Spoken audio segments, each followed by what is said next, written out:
What's the meaning of bridle?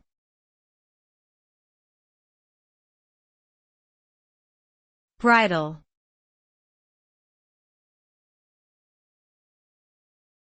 Bridle.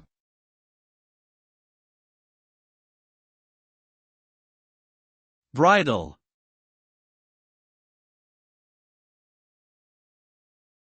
Bridle.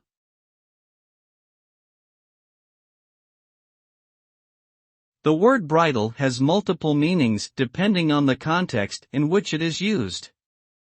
As a noun, it typically refers to a piece of equipment used for controlling a horse or other animal, consisting of a headstall, bit, and reins. In a figurative sense, it can also mean to control or restrain one's actions or emotions. As a verb, it means to put a bridle on an animal or to control or restrain someone or something.